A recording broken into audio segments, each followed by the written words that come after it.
Harvey with laughter and rousing applause. How do we know? Because for 5 long years, audiences did just that on Broadway for the most talked about Pulitzer Prize-winning comedy of our time. So welcome back to a podcast in black and white brought to you by Chicken Heart Productions. This week, we're going to talk about Harvey from 1950, starring Jimmy Stewart, Josephine Hull, directed by Henry Koster, put out by Universal. I thought this week I would let Joe direct the discussion a little bit because this was his choice. Joe, why did you pick this movie? It's actually one of my favorite movies of old movies, especially when I really enjoyed it when I was a kid, and now watching it as an adult, there's a few more layers to it. Before I go to that, to say a little bit about it, that's like you said, it's made in 1950. It's based off of a 1944 Pulitzer Prize winning play by Mary Chase, and Jimmy Stewart was actually in the Broadway version. He didn't originate the role, but he was in the Broadway version. Now, Josephine Hull, who plays Vita, I think, right? Vita, that's what I say, sorry, Vita, and Jesse White, who plays Wilson. Who's very good. They originated the Broadway roles. Okay. That's theirs. She actually won Academy Award for Best Supporting Actress for it that year. Jimmy Stewart was nominated, but lost to a guy who played Cyril de Bergerac that year. Jose Ferrer, that's who it was. Jose Ferrer. He won the Oscar that year. We should introduce ourselves. I'm John Grisolano. Mary Grisolano. Jomo. Father Grizz, Mike Grisolano. Jenny Grisolano. So Yes. back to the film. So Joe, you've always liked I did when I was a kid. Actually, the first time I ever saw this movie was we were traveling, and we were actually in England visiting some family, and there was a preview that this movie was going to come on again in like 2 weeks. And they kept showing this preview. Well, we were just going to be leaving the country, but we happened to be coming back from where we're going. And it just happened to air on the day we were going to be back. So I remember being in the plane, like excited, like I was going to come back and see this movie about the invisible giant rabbit when I was like 8 years old. So I just assumed that they would eventually show you the rabbit because, they didn't want to give it away in the preview. Well, if there's any kids out there, you will not see the rabbit. And we should give you... All right, so there, Joe, that's a great spoiler alert, as we did with Laura. And as always for us, we're discussing old films, classic films, the Hollywood studio era. We are going to spoil this for you if you've never seen it. So if you don't want to know, turn off and don't listen. Otherwise, spoiler alert, everything is on the table. We're going to talk about anything and everything we want to talk about. Jimmy Stewart, before the version we got to see, was interviewed in 1990 as something that you could watch before Harvey in the new release we had, and he said he did the play live as well. It wasn't just film version. He did the play, and he said there was an intermission in the second half, and he said one boy in the front row with his parents during the first half he's very intently watching, and he says some point in the second half he's watching, he finally stands up and he says, "Mr. Stewart, where's the rabbit? Like, where is it?" And he said, of course, he never got to see it because they never do show Harvey. So. And now at last, Harvey comes to the screen. Better, richer, funnier than it ever was on the stage. I thought it was kind of funny. I remember this when I was a kid. Like the first thing you see is one of those little lawn jockeys. Like you see in front of you don't see him anymore, but you used to see him all the time. And they it's only there for a split second that it zooms in on the house, and here comes out Elwood P. Dodd. Oh, Dodd's my name, Elwood P. Who's a pretty happy guy. He comes out and a mailman walks up and he hands him a telegram. Telling him it's really, really important. And Elwood introduces himself very calmly and very happily. And he has this card. I don't really know what's on the card because we don't. His name and 2 phone numbers, one of which is the old number. Right. Like, I don't know what to do. Like, you would think by now he would have just scratched out all the old Well, and numbers. everyone always seems so disturbed by what's on the card, too. Doesn't it seem? Well, they sometimes didn't even get to look at it. Like the mailman didn't want his card. I'll get to later what I think is on the card because that's part of the storyline of it for me personally. So he signs for this telegram, and he doesn't even look at it. He just tears it up and throws it on. Throws it away. He does not care. And he comes out of a really big, nice house. Like, this guy comes from money. They show you into the house, and there's his sister and her daughter. And they've been waiting for him to leave. And then as soon as he leaves, they're having a party that day. They're having a big social event they don't want him to know about, but somehow they still advertise it in the paper because it's in the social column in the paper, but I guess they don't think he reads the social column. I would say you get the impression that Elwood doesn't keep up much on No. that stuff. Doesn't really care too much. So then from there, they're starting to have the party. A maid, she's leaving. Why is she leaving? Well, she says that Elwood had introduced her to someone and she can't handle it and she's out of there. She wants no part of this. Elwood's sister and her daughter are kind of dismayed about this, but there's something going on. Especially with the daughter. She really does not like her uncle Elwood. I mean, This is Myrtle May. Yeah, she even makes... Myrtle May doesn't like Uncle Elwood. No, not at all. She even makes a comment of people get hit by buses every day. Why doesn't he get hit by a bus? Oh, I forgot that. That's a horrible thing to say about your uncle. And that's when we find out that, because her mom says, you must not forget, we live with him. He does not live with us. When Elwood's mom passed, he got everything. Yeah, and at some point in this, it's revealed that Elwood hasn't worked in like 11 years. He's been living off the estate, seemingly, and even though he's a man only in his early 40s, he's not living the normal kind of productive life of somebody in the early 40s. Apparently this started right after his mother died. He goes to bars. That's what he does. And apparently he goes to like the same 2 or 3 bars. And Charlie's. That's his big one, Charlie's. Because this isn't a big town.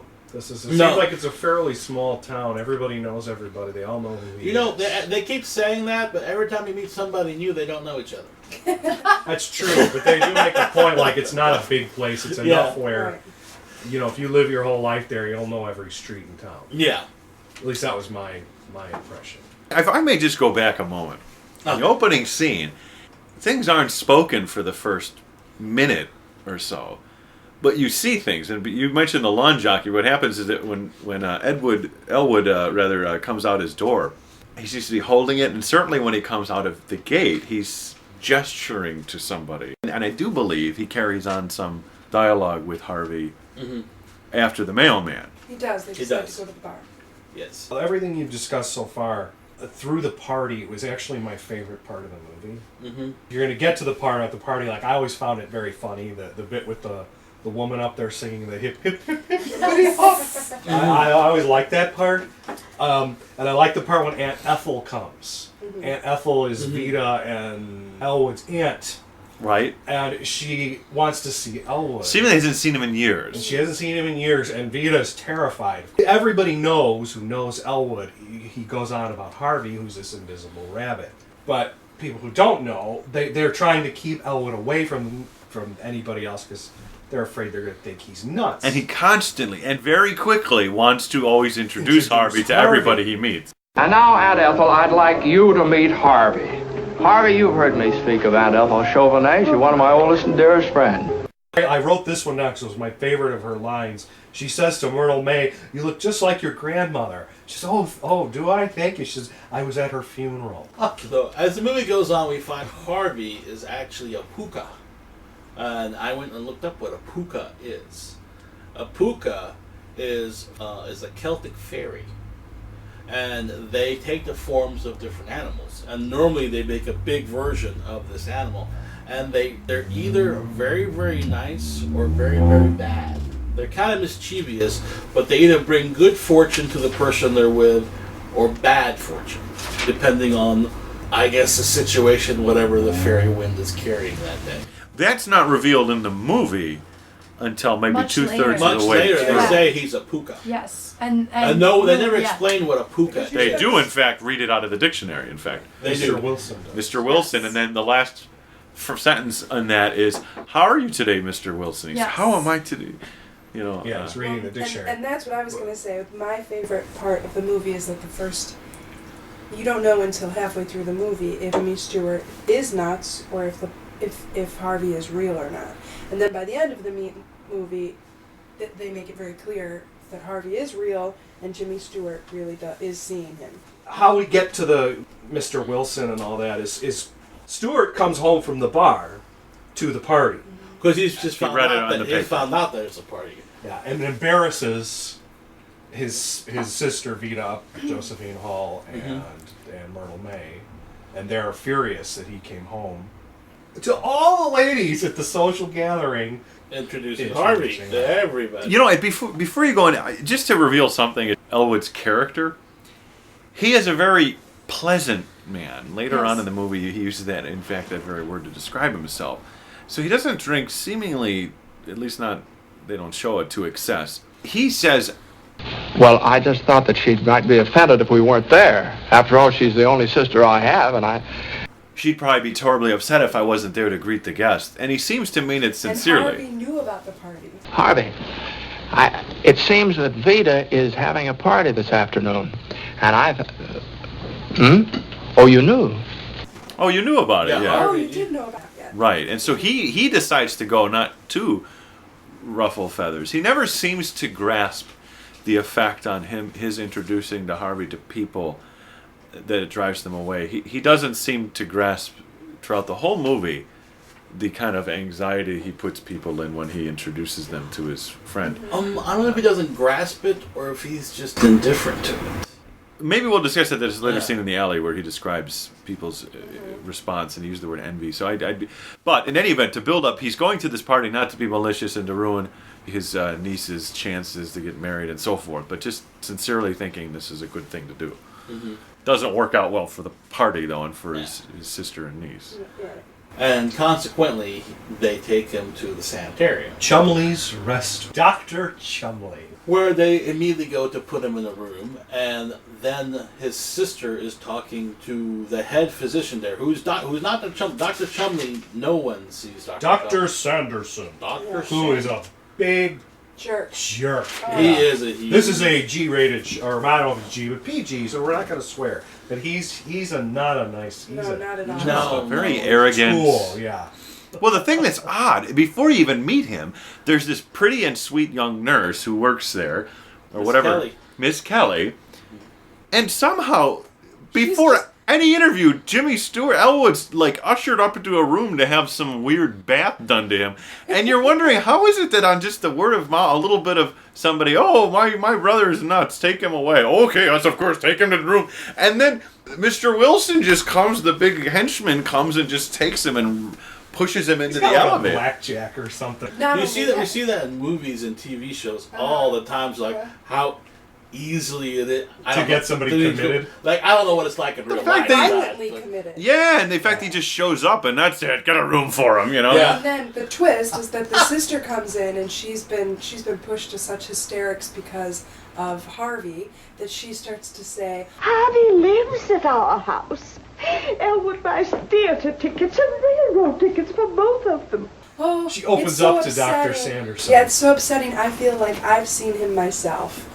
But the thing is, I would like to say the way you change the way you say it. Yeah, let's go. I wrote down what she says. Every once in a while, I see the big white rabbit myself. And she says this specifically, saying, "Can I confide something in you? I've never told anyone this before. Yes. Sometimes I see the white rabbit too." The problem is she phrases all this because she's in hysterics and she thinks that she's confiding in faith and confidence. And obviously Sanderson, the doctor, interprets that she, in fact, is the nutso. So they believe that they've mistakenly locked up the wrong sibling, and that the sibling that they've locked up is going to sue them for everything they're worth. Yes. So they lock up the sister, and they release the Jimmy Stewart's character. And of course, only the hilarious, dramatic way Mr. Wilson goes out as she's picking flowers out in the garden, and rests her up on his shoulder, and she's kicking and screaming in the way only that she can. No, stop! Josephine Hall. Yeah. Josephine Hall. Yeah, she plays her part well. Playing Aunt Abby. Well, what's funny about that is, even though after she's been locked up, and then they let her out because they figured out that she's actually the same one. even after she's locked up and she comes back home and she's all talking about how horrible they were to her, how horrible the place was, she still wants to lock him up. Yes, she does. At the same place. At the same Now, place. is at the sanitarium is when we first learn that Jimmy Stewart says Harvey is Who's a your puka. friend? And not directly even. He's talking to Dr. He's Chumley's talking wife to out. Chumley in the car. He's outside on the ground. He said, I'm looking for my friend. He's looking for my friend. Well, who is your Who's friend? your friend? And at one point he says, well, he's a puka. And she says, a puka? Puka, what's a... Now, she doesn't ask him what. He said, did he say a puka? And he said, yes, ma'am, he did. Yeah. She never questions what a puka is directly to him. I thought she asked if he was old, and he said, oh, yes, he's very old. He describes him indirectly and says he's a puka, and then goes on. They make small talk and say we all need good friends, and yada yada. They make pleasant small talk, and he goes on his He's merry always way. inviting everybody to dinner. Oh, here, yeah, I look Yes. forward to seeing you. Dinner or the bar. One of the two. Right. Yes. If you're free tonight, we're going to the bar. If you're free tomorrow, come over. 7 p.m. Come over. It'll be very informal. Very informal. Well, as he says, you should come over sometime. I'd like that very much. When? When will you come over? He asks when after every invite. Well, what'd you have in mind? Anytime anybody asks him, I just Now, what can I do for you, Mr. Dowd? What did you have in mind? can I do something for you? What'd you have in mind?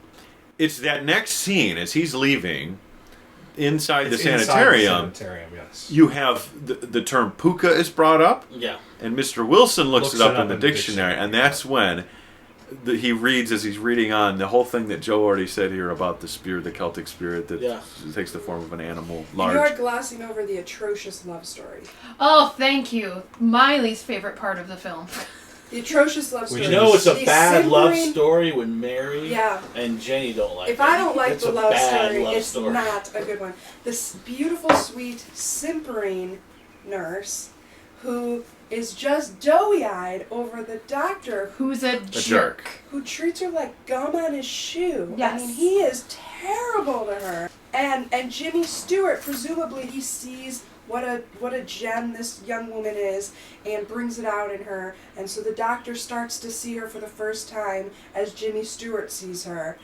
Why she would want that guy after how the way he speaks to her is a mystery. Well, and the problem is, I feel like there's so much else going on in the story, you don't really need the love story, and then you're not able to develop the love story enough. Because But I also wonder, is the point of that love story actually the love story, or is the point of it to demonstrate the power of the puka and And Jimmy the Elwood Stewart and Yes. Yes. what's around? Yeah, admittedly, but I think they're right. It is painful because it's so it's so bad. forced and quick, and Yes. he's barking. And I mean, he wonder- starts off barking at people, and it's almost like And I wonder if it's in the actual original play, or if it's something they put in for the movie. Like that, I don't know. I've never read the play. the characters seen are the same, I think. I mean, the characters are probably in the play, but I don't know if there's actually. It looks like a movie love story and not a play love story. Yeah. Especially not a Pulitzer Prize winning. It could have been a slow Pulitzer year. We've had a few of them. I found some of the stuff at the sanitarium overdone. Even Mr. Wilson, Frank, ridiculously abrupt and quick way with Myrtle everybody. May Baby. Yeah, I found that very off-putting, actually. I thought that was funny. That was I That thought it was was one of funny. my It was- favorites. you saw it, it's like- How She desperate hasn't- she is. She hasn't hasn't seen a seen man him. in years. Yeah, you may say, May! Because Right. for me, there's a beautiful, and I might have just read this in, but there's a subtle humor to when her mother comes home and says, and he ripped my clothes off and he threw me in a bathtub, and Myrtle May's face lights up. Then he walks in and the mother says, that's the man, and she immediately cozies up to him. Right, yeah, well, that's all very You know what's funny. funny is that was the only tension I got. Yeah, like even remotely sexual, and this movie Yeah. is in no way sexual. It's a completely G-rated movie. Absolutely. Is the bit where it's like 2 seconds long when it's Jesse White, I think is the actor, Wilson, is like standing up when he first meets Myrtle May. and puts he's his like, arm over right, her shoulder. Right over her shoulder. One of these normally leans in very on her. intimidating, and you can tell she's just like eating it up. He's right in her face, and he's very, like ready to dominate her, and she's just, you can say she's like, please dominate me. You know? She just. Josephine Hall, does a little of the same, you know, when he's like, "Oh, don't be so naive. You know, men, they kept playing up that bit about her being stripped and thrown into the bathtub and so absolutely. there was more to it than just I was maltreated and somehow rude. It was clearly had the sexual absolutely. over. I think for me that was where the humor. Yeah, right, because she was like, saying, "Oh, is this horrible?" right." And the daughter was thinking, "Oh, every dream come true." Right. Yes. Right. After Jimmy Stewart leaves the sanitarium. Jimmy Stewart leaves the sanitarium, and that's when they figure out they had made a horrible mistake. And that's when first time we see Dr. Chumley, when Dr. Sanderson goes in there and says, "We've made a mistake." And Dr. Chumley says, "We do not make mistakes here." And that's when Dr. Sanderson is going to get fired, like soon afterwards. And that's when Dr. Chumley is getting ready to leave with his wife, who has just met Jimmy Stewart outside. And they figure out, "Oh my God, we just let this guy go." And that's when she said, "I just saw him outside and he was looking for Harvey." And that's when they all go, "Harvey." That's the moment when they all realize, "Oh my God, We've locked up the wrong person. We've locked the wrong person again." Well, and just very quick about that moment, which was seemingly insignificant. The thing and this might be the wrong place for it, but one of the things that stood out to me was how weak the female characters were and how terribly the men spoke to them. And it's only one scene, but the way Dr. Chumley speaks to his wife was so upsetting. Well, because then you have the whole scene later, which we'll get to, where he's talking about his dream and what he would want. And is a woman who can't speak except to say they're there. Yes, or poor thing. Poor thing. A beautiful young blonde woman, I think, who can only say poor thing. Yes, and cold beer. For me, that was what does he say to his wife? Oh, he's terrible. We can't go. I've got to go. I mean, he's just sort of. You can take a cab home. He's barking out to her and giving orders, and now she's just, oh, doctor. She goes to the dictionary to look up puka, and doesn't get to read the definition because she decides to look at her watch and flutter about and say, "Oh, I said I wouldn't be late to the party." You know, I did think that was strange. I actually had to rewind that a couple times and watch it. Because she starts looking it up, and then she just decides she doesn't read she just decides to look at her watch and say, "I'm going to be late for the party." I said I wouldn't be late, so then Mr. Strange. Wilson decides to read the definition. I feel like moments like that in that movie is kind of like Harvey at work. So let's just transition. At first, you just think Jimmy Elwood P. Dowd seeing strange, a big white rabbit that nobody else can see.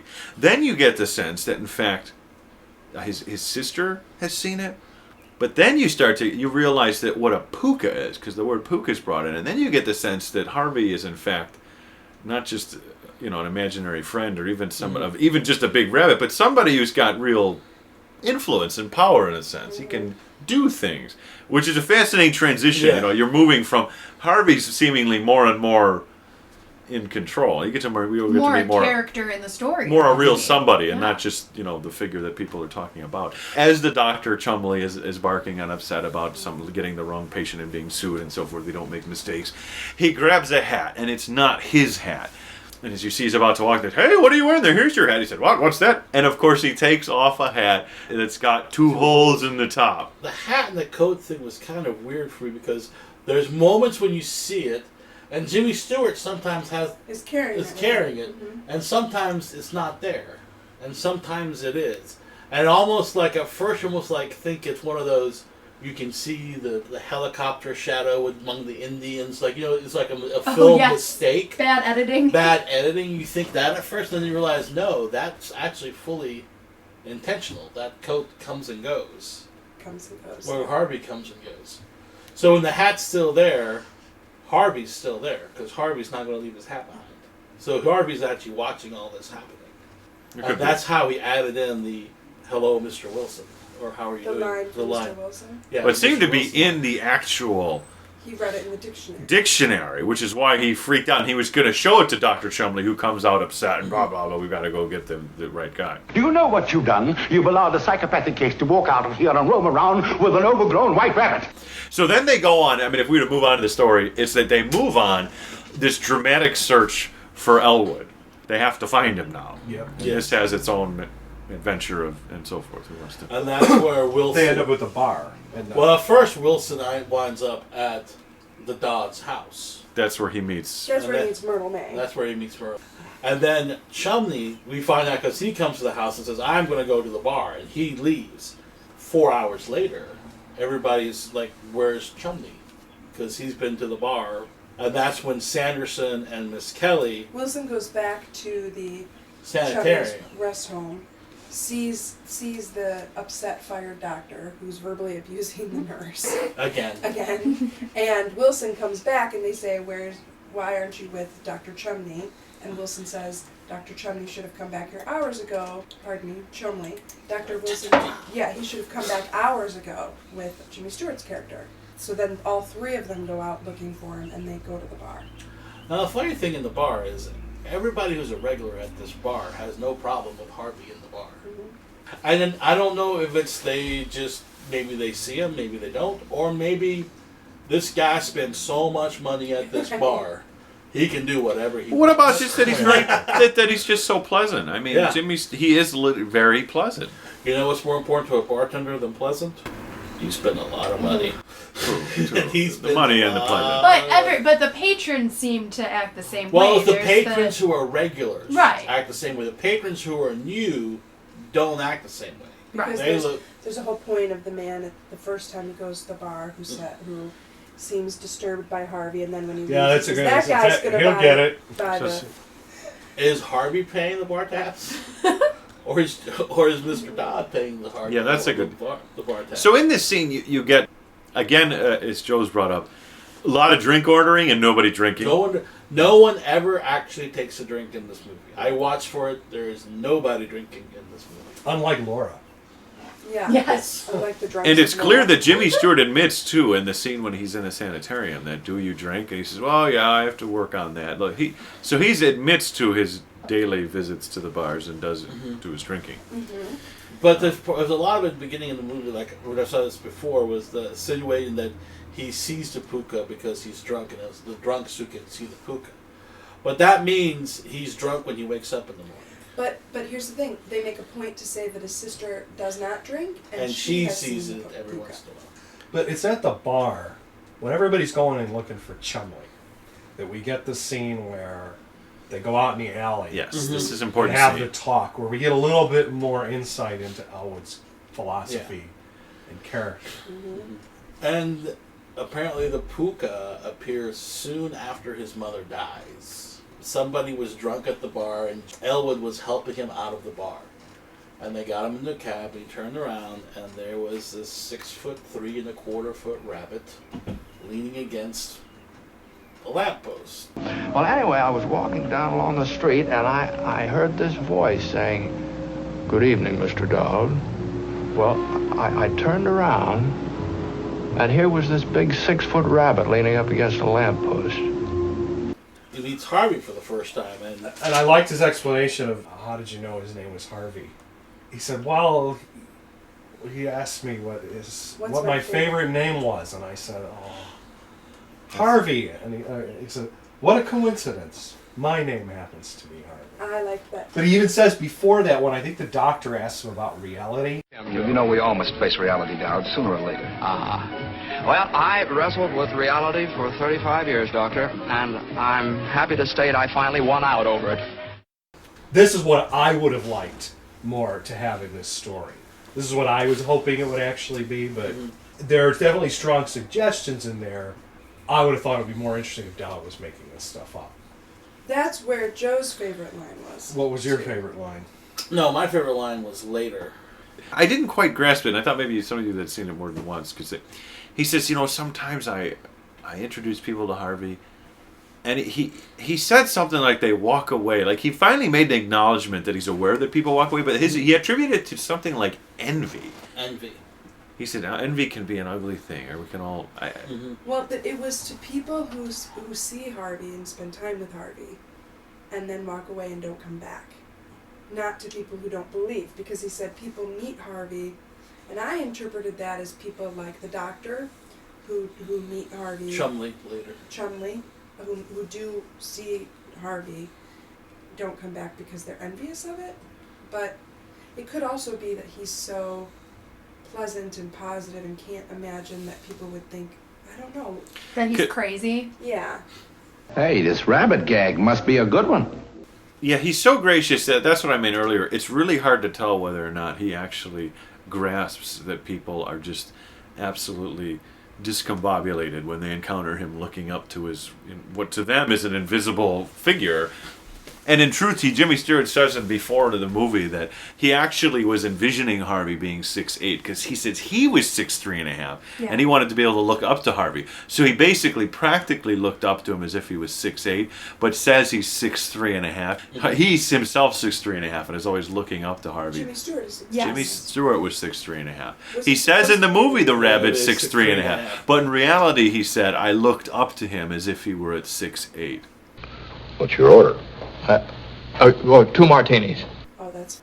He makes the point, about why he likes the bar. He says, you go in there, everybody's dreams are big. Nobody brings anything small. And I get to hear their hopes, their dreams, their struggles. So he's almost like this this kind of counselor kind of guy. He'll sit there and take in anybody with a wounded story. He invites the guy who's been in prison twice to come over for dinner. Mr. Meagles. I worked for this. I did a job for the state on some plates. A wonderful little character actor, with a quirky looking face.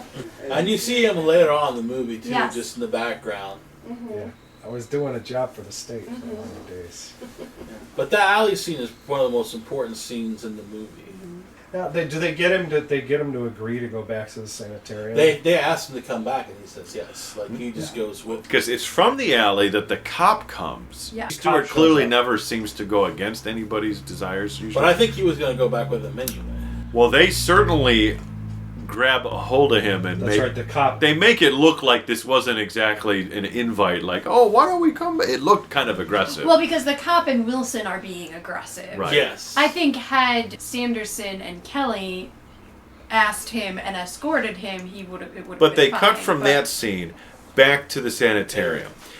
Somebody else is at the sanitarium first, though, before Jimmy Stewart and all the people arrive. Chumley.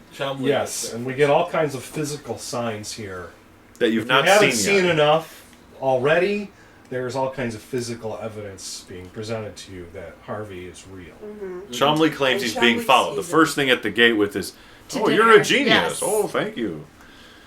Chumley enters a building. After he enters the rooms, the doors open on their own, which to me is clearly they're showing you, okay, if you had any doubt left that Harvey wasn't real, Harvey is clearly real, because something's opening the doors. Chumley goes in his office and locks the door. The door opens on its own. There's no way that could happen. If you took this out of context, you would think it was a ghost movie. And everybody shows up at the sanitarium. Right.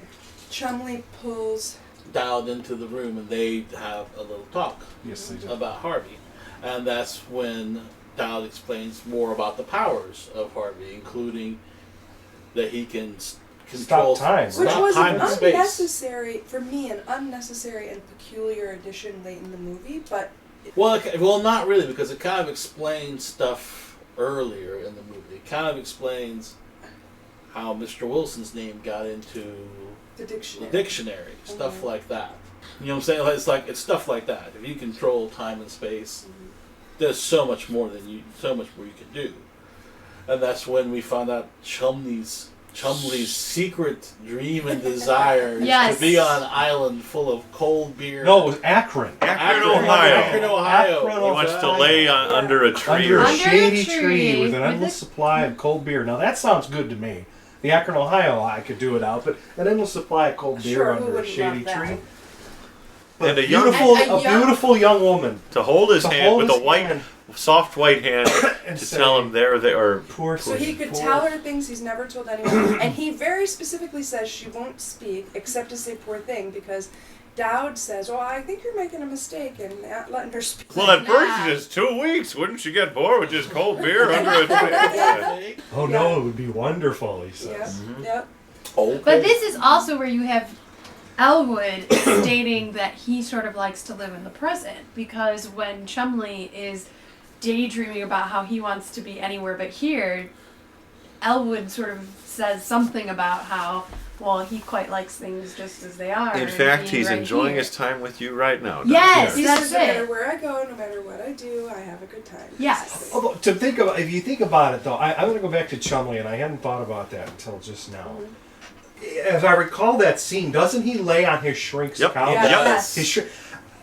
His fantasy is like a reversal of what he has to do for a living.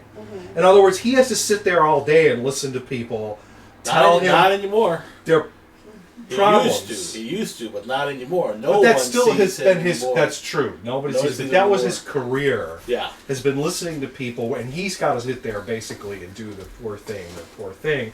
So he wants somebody to pour a his young- soul a young, out to pretty blonde. this. In this case, a young pretty woman. I don't remember the blonde Yeah, part. I I remember- remember. I remember. Maybe I instinctively. I He said- remember he the said a soft. beautiful- I just remember a beautiful woman and a soft white hand. I do remember that. Just so everybody knows, Mary and Jenny are brunettes. Automatic. They're sensitive to the blonde. I'll never be happier, Mr. Dowd. I know it. Dowd and Dr. Chumley have their talk about Harvey and his powers. Chumley wants Harvey to make his this dream come true. He's Yeah. like, he could do this for me, right? Oh, he might. Well, and I think he does. We'll get to that at the last scene of the movie. This is the point at the movie. This has actually got my favorite line in the movie. I always like to throw out a favorite line in a movie, at least so far. These movies. This was my favorite line in this movie, and I also thought the most revealing.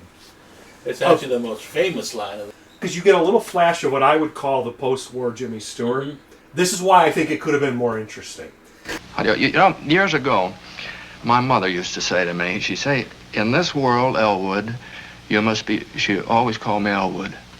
In this world, Elwood, you must be oh so smart or oh so pleasant. Well, for years I was smart. I recommend pleasant. You may quote me.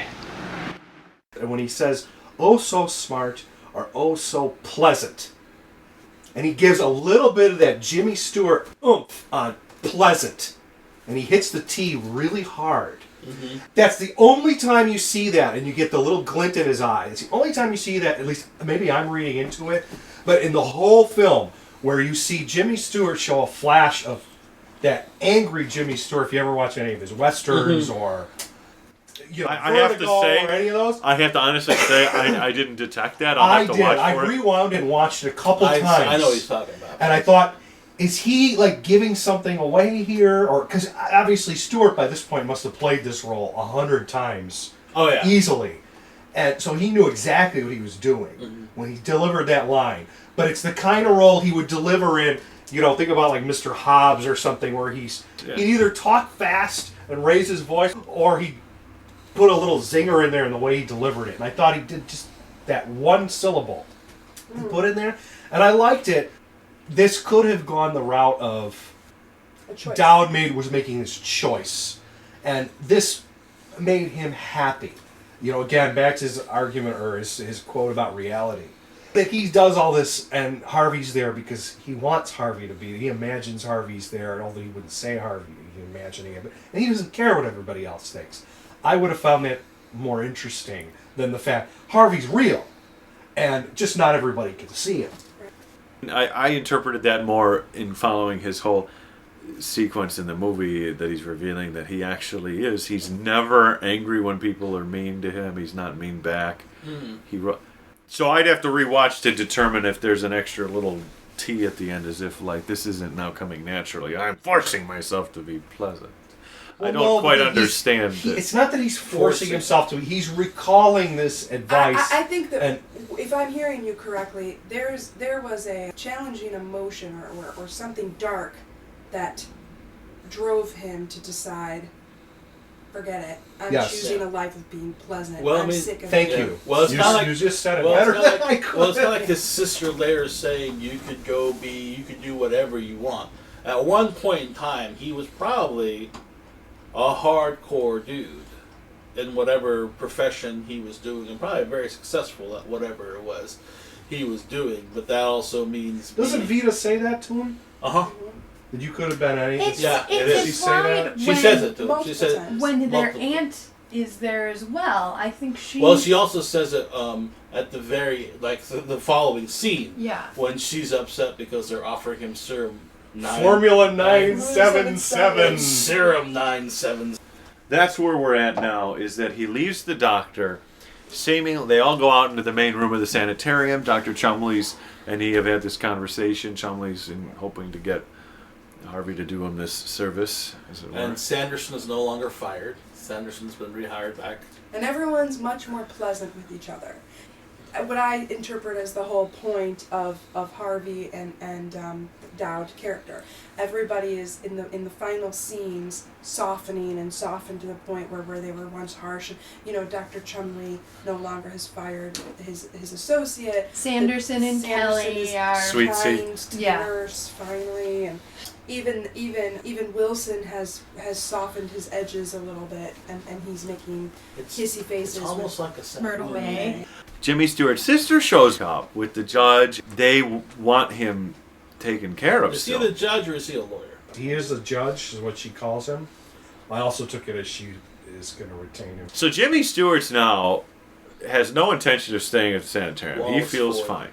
But he is not going to take this serum. Now, Dr. Sanderson here, too, and Jimmy Stewart's sister, they all want him to take this 977. 977. Formula 977. Chemical X, although that's the Powerpuff Girls. Powerpuff But nevertheless, Yeah. that's exactly the mood that it's going for, that pulpy feel. He finally relents. Well, Because she starts to Vita starts to cry and say, "We don't get to have a normal life. Harvey's everywhere. We have to live with this big white rat." We can't have parties. And she lays conveniently her head against the pole The to guilt. sob. She lays the guilt trip on him. And he says, "Well, I've always thought that Vita should have anything she wants. So, if this is what you want, and she doesn't say anything. She just pitifully nods her head yes.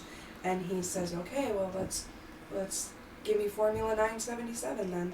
And it's a long, drawn-out process here. I mean, It this does take Dr. Sanderson quite a while to get that apparently, together. he's got to mix it all together in the back Yes. there. And they don't have a supply. This doesn't move as quickly as the love potion number 9, I can tell you. Where that's just snap down, turn around, give me a wink, and mix it up. Sink. He goes in there with Jimmy Stewart and the nurse, and they're gone for a few minutes. And now what you have is the cab driver, Wallace Ford, comes back in wanting his $275, his money for the rough fare. He says, "Well, we're even leaving now. You owe me $275. I want to leave." They said, "Well, we thought we'd retained you to drive us back." And he says, "I'm not." They said he's not to get his serum, and he says, "You're giving him that stuff." And now he goes into this whole thing. I'll let somebody else. Well, he gives him the whole spiel about, he'll be... I've seen people after they take that stuff. After this, he'll be a perfectly normal human being. And you know what stinkers they are. Before that, he said, when they first come out here, they see, flowers birds. when there's no flowers, and birds when they have birds, and they talk to watch me the and they're sunset pleasant. when there's a And we watch the sunset. sunset when there's no sunset, but they're very pleasant. We watch the nice. sunset in the rain. And basically, and this is what he says, when they leave here, they're perfectly normal human beings. And that's when stinkers they are. she loses it. She does not want that. She just wants Harvey gone, but she wants her She sweet likes brother. Elwood to stay Elwood, yeah. So she stops the injection Yes. before it can happen, and they're going to leave together. They're all going to go home, and in my opinion, Well, what we've left out here is that the reason he talks to Elwood, the cab driver does, because Elwood comes out because the judge doesn't have any money to pay the $275. The sister doesn't have. She can't find her little money purse. Money purse to pay the $275. So they actually interrupt the They have to injection. call Elwood, that's right. Well, apparently he has to put his coat back on, come outside, and have a conversation. Meanwhile, the last batch of serum 977 has gone bad because they got to make a whole new batch because there's enough time for the cabbie to tell his full story before they administer. And of course, Jimmy Stewart invites him to dinner too. Oh, thank you. And it's always the simple folk that always accept. It's him and his brother. He's invited his brother, who's also been a cabbie for a competing cab company for the isn't last that 15 interesting? years. Yep. So the sister doesn't want him to be a normal guy like all other stinkers. Because it'll mean, yes, that he'll be nasty. And He won't be tip pleasant well, and he won't be anymore. pleasant. So she stops it. and they're all going to leave together. And as they're going to leave together, and they all is Myrtle May, Vida, and Jimmy Stewart's character, Dowd. Yeah. So as they're all leaving together, the Dr. Chumley comes out of his office and he says, wait, can Harvey stay with me? And Dowd, with a touch of disappointment, says, well, Harvey can do whatever he wants, and Harvey stays with Dr. Chumley at first. And as Dr. Chumley and Harvey are walking back into the house, Dr. Chumley says, have you ever been to Akron? And the door closes, and a pleasantly despondent Jimmy Stewart leaves, and the gate closes back, and then the gate reopens. There's the guy who's invented the mechanism for the gate, lets him out and says good night, closes and goes. And then as Jimmy Stewart's about to walk away, he turns around like, oh, someone's calling my name. And it's Harvey. The last line is, well, thank you, Harvey. I prefer your company too, something like that. Yeah. And you're kind of, because me and Mary had actually talked about this and was looking, and we actually looked up what other people thought about this. But apparently, what happened there in the playwrights and the writer's mind is that Harvey can stop time. So at this point, Dr. Chumley has already had his 2 weeks in Akron, Ohio, and Harvey was done with that and wanted no more.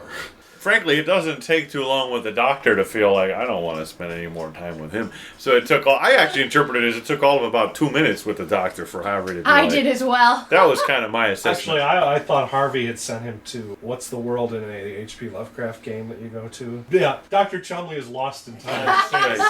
Harvey took care of him. Well, you know, when I saw that at the very end, and because that's where the movie ends, is with Harvey and Jimmy Stewart walking away, is I told Marius, and I saw it, said, if this movie was written today, Harvey wouldn't have come back to Jimmy Stewart.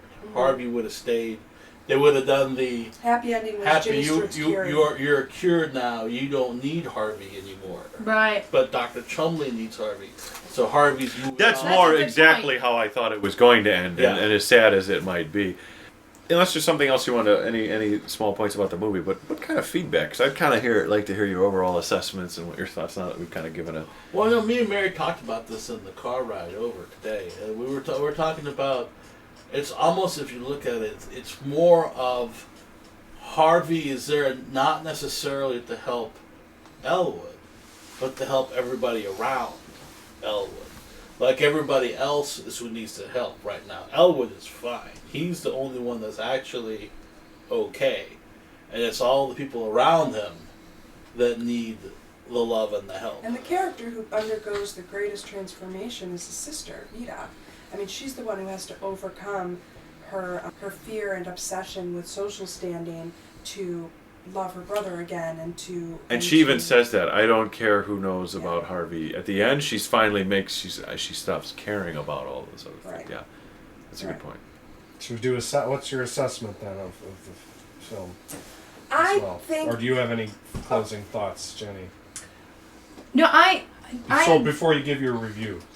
No, I agreed. That was what I felt about. I think my favorite character was, in fact, Vida, because I liked her character arc the best. Josephine Hall is great to begin with, but then I thoroughly enjoyed sort of watching her go from this socially conscious and aware woman and so concerned with what everyone else thinks to finally getting to a point with her brother, who she clearly loves throughout the whole film, to finally getting to a point where it seems like they're going to be able to accept each other. That was my favorite part of the film. But that might be falling into the assessment category, so go ahead. No, go ahead and give your assessment. You go first. You're up. What do you think of this movie? I really enjoy Harvey. I've seen it once before. I, in fact, saw it with some of the people in this room. I did like it. I think my biggest complaints with the film were the Dr. Sanderson and Nurse Kelly storyline. I felt like the film was a bit long, and that was something where if they had cut that out, you wouldn't have lost anything. I understand why it was there. I understand that it was an example of Harvey and Elwood helping the people around them, but it just felt unnecessary to me. I kind of am leaning towards with what John, you were mentioning earlier, and the idea of it actually being in Jimmy Stewart's head. I was torn between wanting that and wanting Harvey to be real. Because if Harvey's real, it means Elwood isn't crazy, and there's something comforting in that. But at the same time, I kind of like the idea of Elwood being innocently a little insane. And he does see Harvey, and maybe I think he really believed he saw Harvey. I think even if he was crazy, it would be a genuine and sincere belief that Harvey was real. I think it would have been more interesting if Harvey was kind of a figment of his imagination, and that even if someone like Vito was starting to see it because she was just so used to it. The romance could have worked. It was contrived. It was forced. It was like trying to ram this extra little story in there that I think it worked out by the end, kind of, but it just seemed forced at the opening scenes with it. In general, I suppose I enjoyed the movie, but I wouldn't give it that high of a score myself. I actually didn't. I don't think I would really, maybe one more time, watch it again, just based off what we've talked about. But it's the parts about knowing that Harvey's real. It should be consistent, and there's frankly things like, if Harvey's a 6 foot something giant rabbit, he'll bump into people, and he wears a hat. It's like this element that somehow he can open gates and stuff, but nobody ever is bumping into this guy. He's always introducing him, he's always, and we didn't mention it, but almost every scene, Jimmy Stewart switching his body position and walking around Harvey. After you, and after the door bit is always a big gimmick. The door's shutting. Oh wait, oh gosh, Harvey. Hope that's for Harvey. I think it might have been better if it was left where you aren't quite sure. I enjoyed it a lot. And the whole not bumping into people, I didn't really care about that. Go with it. Either sure, go with it or don't. I like it because I like Elwood. This the guy who is loving no matter what, who is happy no matter what, who is accepting of no matter what. People that he loved try to lock him up into a mental institution. He was fine with it. He was literally just waiting in this room to take a bath from this old lady, and he was okay with it because she seemed like she had her heart set on it. It's like that. You don't see that character anymore. That doesn't exist in movies anymore. If this movie was to be made today, that lovable drunk character does not exist anymore. You make a movie about a drunk now, you're making Arthur or whatever it was. Leaving Las Vegas. Even that doesn't exist too much anymore. Not even the Arthur character. It's more pathetic than that now. That's what I like about it. I think this movie's worth a watch, particularly if you haven't seen it before. My issue with this movie is probably going to be an issue that I have with a lot of black and white movies, which I've touched on already. I very much dislike They're the greatest movies ever made. Besides that, yes, how could they be so great? I have an issue with that. But I also have an issue with how women are frequently portrayed. The women are simpering. The nurse really wasn't simpering. She's a doughy-eyed.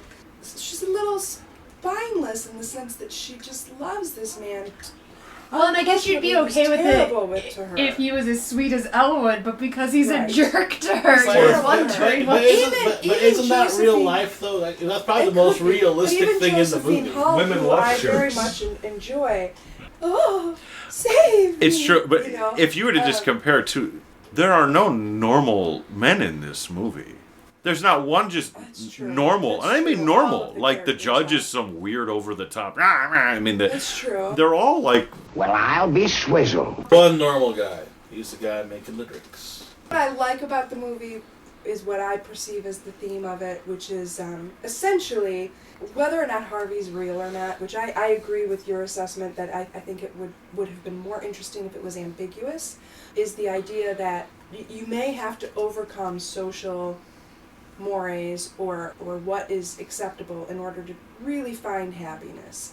Deciding to have something like a Harvey in your life that people think is peculiar, if it makes you happy, might be a choice worth making.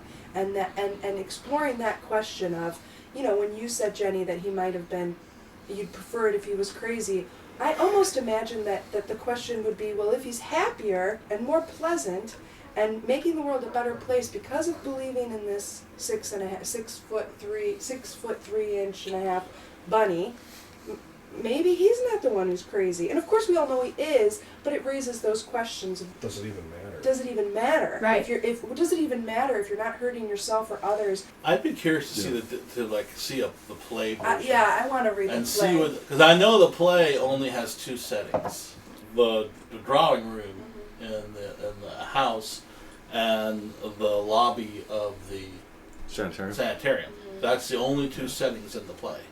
I agree, Mary, completely. This is worth a watch. It's a completely family-friendly film. If you have children, they can see this. There's no dark sexual undertones, for example, like in No bad language, no. or something like that. You know, there's nothing that a kid couldn't see. I loved it at 8 years old. Yeah, it's completely appropriate. So in that regard, it's a wonderful movie. As an adult, my preference would have been exactly for what you have already said. I would have preferred ambiguity rather than revealing or saying, yes, it's real. I would have preferred to let my own imagination fill in the blanks. Probably would have been more interesting if he was making this decision on his own because he said it made him happy and it was better.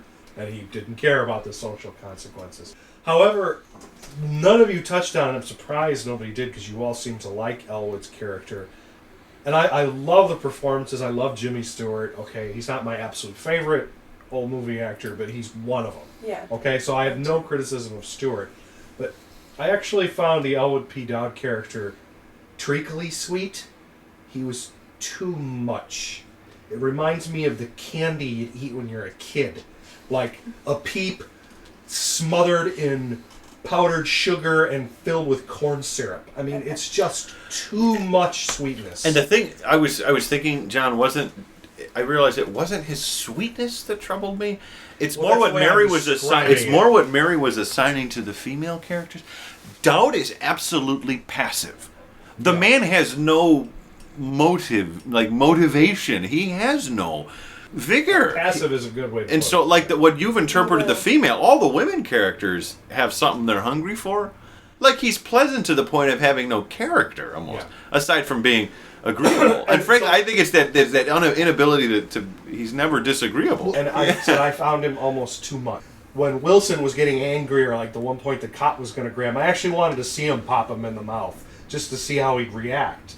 You know, how would he react if he got punched in the nose? I mean, the impish part of me wanted. You talk about a cream puff. Do you really need to push that far forward when you know you got a 6'3.5" magic bunny who's got your back? Well, yeah, but then that plays to my point. Then it's not as interesting. Is what I was getting at. It wasn't nearly as interesting. There's no fire driving Edward. Well, I think that's part of the point. Is there is that. But love can. I mean, goodness and love can be portrayed with fervor, and that's very often he has no passion. The man is passionless. The one moment when he was trying to advise Chumley, like, "Gee, I think you're making a mistake for not letting," like that was the most he ever assertive that Dowd ever gets. Not that in any way like he's a bad guy. It's just as a character to say I like this guy. I'm sure if I was sitting there, he'd be very fun to talk to for a while. But he's just a sponge in that regard. It was like, yes, I know you'll just absorb everything I give you, but I want a little something back. And what drives you, Mr. Dowd, other than when you're going to have the next scotch? This is why this movie's not on my list of favorites. But still, you should watch it. Yeah, it's worth a watch. Absolutely. Absolutely, you have to watch it once at least. So join us next time for I Confess. Thanks for listening. This is Chicken Heart Productions, a podcast in black and white.